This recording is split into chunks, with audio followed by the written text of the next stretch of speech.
Tahu nggak, Man? Banyak orang kita Nias di Facebook itu yang komennya ya, ironis banget lah. Ada yang sampai berkata begini, astaga, dia itu ngapain diangkat segala? Ya, itu hanya menyombongkan diri, itu hanya istilahnya menghujat lah, dan taunya hanya nyinyir. Saya hanya mengelus dada, ya itulah yang akan terjadi ke depan. Jika budaya kita ini semakin hari, semakin nggak kelihatan, maka generasi berikutnya akan menganggap itu sebuah kesalahan. Dan bukan lagi menganggap sebuah budaya. Karena kita tahu, Facebook itu kan hampir rata-rata semua orang itu masuk. Memang ada Twitter, tapi itu beda lagi. Tapi istilahnya kalau di kalangan kita, orang-orang Nias, baik yang ada di kampung ataupun kita yang sudah merantau, itu pasti rata-rata punya Facebook. Ya, punya Facebook. Nah, saya berpikirnya begini, sosial media saat ini kan, kenapa kita nggak memanfaatkan semaksimal mungkin, sama halnya seperti Zoom ini, ya, aplikasi Zoom ini. Kenapa kita nggak memanfaatkan semaksimal mungkin untuk bisa membuat sebuah pengaruh kepada teman-teman Facebook kita, daripada kita hanya sekedar membuat status yang nggak jelas, padahal kita bisa membuat sesuatu hal yang lebih besar. Ya, contohnya kemarin, ya, saya menyampaikan tentang gereja pertama di Polonius di mana. Ayo dong, itu sebenarnya buat, ya mungkin Remiman sendiri ngaku ya, orang pasti mikir, kamu pasti baca dan mikir, oh iya ya, betul ya, di mana ya?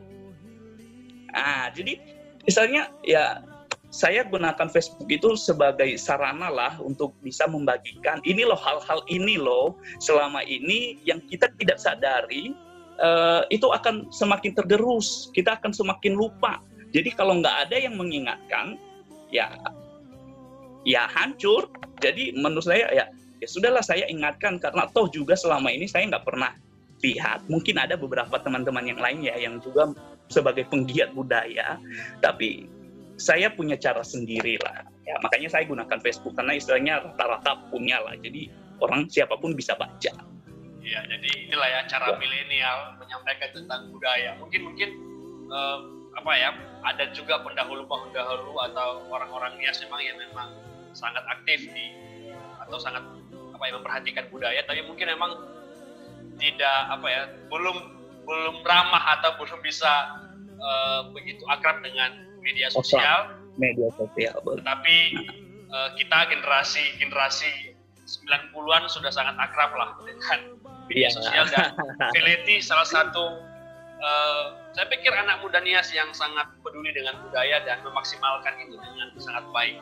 Jadi mungkin pesan moralnya adalah, ayo teman-teman kita gunakan media sosial yang ada khususnya untuk anak muda Nias gitu ya, untuk memperkenalkan budaya Nias. Karena saya orang Nias dan saya tahu bahwa banyak banget gitu ya potensi, banyak banget nilai-nilai yang sebenarnya sangat makna dalam artinya bagi masyarakat Nias, dan kalau ditiru mungkin sangat bagus banget. Nah, mungkin Veleti bisa cerita, kira-kira budaya apa sih yang menarik atau yang mengandung nilai yang sangat dalam sehingga budaya Nias memang pantas untuk diperkenalkan? Oke. Kita bicara Nias ya, saya berbicara secara umum lah ya. Saya nggak mau istilahnya mengkotak-kotakan tadi. Ya sebenarnya jujur Remiman, saya sedih, mungkin kamu juga pernah baca di media sosial saya tentang pelaksanaan terutama pesta budaya yang dilaksanakan di PRSU Medan, Pekan Raya Sumatera Utara. Itu kan menampilkan berbagai budaya dari kabupaten. Nah ini saya mau menjelaskan dulu ya dari situ ya. Jadi setiap kabupaten itu menampilkan budayanya, tapi dengan catatan begini. Ini penampilan budaya dari penampilan budaya Nias Utara, penampilan budaya Nias Selatan, penampilan budaya Gunung Sitoli. Nah, seakan-akan bahwa budaya itu hanya ada di salah satu kabupaten itu sendiri. Contohnya Tari Moyo, ya. Seakan-akan diklaim Nias Selatan berkata, inilah Tari Moyo, ini adalah budaya Tari Moyo, inilah budaya Tari Moyo dari Kabupaten Nias Selatan. Nah, orang mikirnya, oh berarti cuma ada di Nias Selatan dong, ada tari moyo. Tahu-taunya besok orang Kabupaten Nias Barat juga menampilkan tari moyo. Lah orang mikir, loh ini apa? Tapi saya pernah beri satu kata, coba disampaikan begini. Inilah budaya Nias tari moyo dari kabupaten yang dibawakan oleh Kabupaten Nias. Gak usah klaim, ini budaya dari kabupaten ini. Ya, karena setiap kabupaten sebenarnya juga ada budaya yang sama. Ya, tapi inilah budaya Nias dari kabupaten ini. Nah, oke, mengenai pertanyaan tadi, hal apa sih sebenarnya yang budaya Nias itu yang bisa kita jadikan sebuah inilah ya, apa namanya, nilai tambah buat kita orang Nias. Banyak sebenarnya. Ya, saya ambil salah satu adalah contohnya dalam tari-tarian ya, tari-tarian dan juga pengenaan busana. Kebetulan saya mikir tadi, kita bicara budaya ya, saya pakai inilah baju adat. Saya pakai baju warna merah, minimal mewakili. Saya juga merah dan saya tambahin inilah sebagai aksesoris kan, aksesoris. Ya istilahnya ya. Kenapa sih kita nggak memulai dari diri kita sendiri gitu loh? Ini adalah baju kebanggaan kita ya. Kita harus bisa lah, minimal punya. Nah, terutama tentang tari-tarian Nias. Itu kan tari-tarian Nias itu nggak kalah saing sebenarnya dengan tari-tarian daerah lain ya. Contohnya tari pendet dari Bali sendiri, terus tari kecak itu juga hampir sama. Di Nias juga tari kecak kan itu kelompok laki-laki yang menari sambil cek. Nah, itu di Nias juga ada sebenarnya. Nah, tapi selama ini tarian Nias itu kurang terekspos. Bukan hanya kurang terekspos, malah di daerahnya sendiri, di daerah kita Nias sendiri, kamu pernah nggak lihat Remiman dari kecil? Terus di kelompok adat, kelompok desa itu mereka ada bawakan tarian. Contohnya yang kita bawakan pada waktu itu tari Folaya Famadago Omo. Nggak ada kan? Belum, nggak pernah. Dan kemungkinan nggak pernah. Dan kemungkinan itu baru kali pertama waktu kita laksanakan di SMA dulu, itu pertama kali kita menyaksikan dan kita terlibat sendiri dalam tarian itu. Di pensi kan? Di pentas seni. Waktu kamu ketua OSIS. Saya mau sombong dikit loh. Ya, saya akui itu sebuah pencapaian yang luar biasa semasa OSIS. Setelah itu nggak ada soalnya. Sampai sekarang loh. Sampai sekarang belum saya ada. Saya menantang siapa yang nonton ini, alumni atau SMA 1 yang masih sekolah, ayo buat pensi lagi. Betul itu.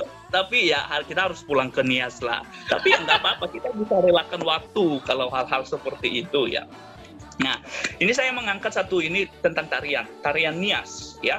Jadi tarian Nias itu nggak semua loh orang Nias paham dan tahu tentang tarian.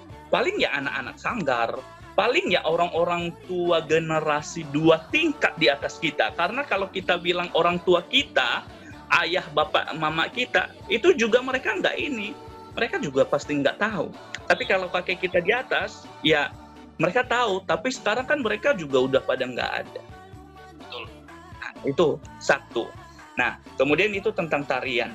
Yang sebenarnya memang sih, contohnya ya kayak tari Folaya Famadago Omo itu kan dibawakan cuman pas ada pesta peresmian rumah adat ya. Jadi nggak setiap waktu dilaksanakan. Tapi apa susahnya sih sebenarnya kalau momen itu kan rumah adat nggak ada lagi sekarang.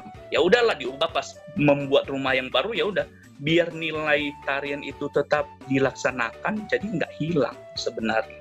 Itu menurut pandangan saya. Nah kemudian sekarang yang mungkin jarang kita dengar juga atau kita tahu tentang Polo Owasa.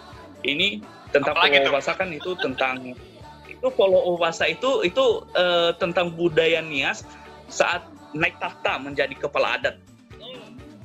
Nah, itu Owasa. Saya tahu nggak? Saya miris banget. Tahun 2 tahun lalu di daerah Pekanbaru Riau itu ada salah satu orang Nias, dia mengadakan pesta adat loh di sana. Oke, lalu? pesta Owasa.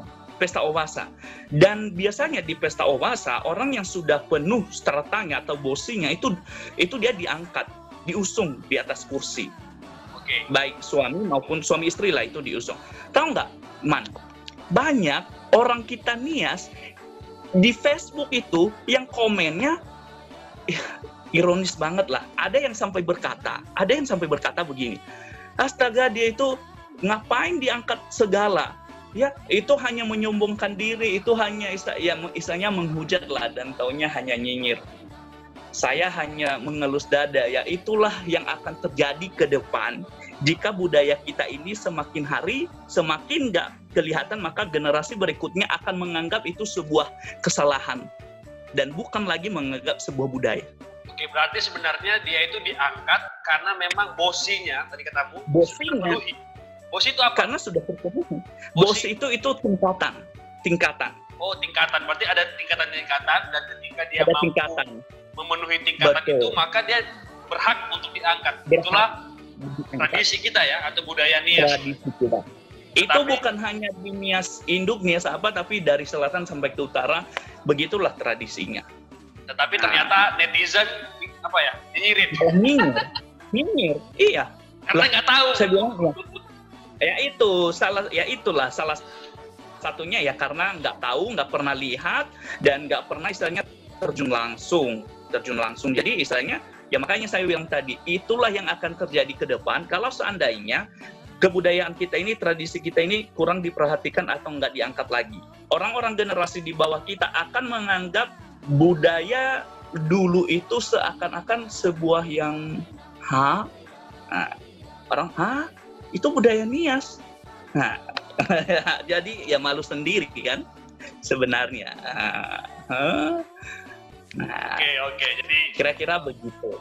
Jadi teman-teman yang mendengarkan, baik yang bukan dari Nias ataupun yang dari Nias sendiri, saya yakin sangat tertarik ya membahas tentang budaya. Sekali lagi dengan sahabat saya ini, Veleti.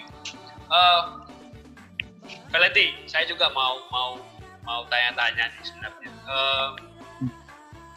Sekarang kan masih relevankah budaya Nias itu kita pertahankan di masa ini?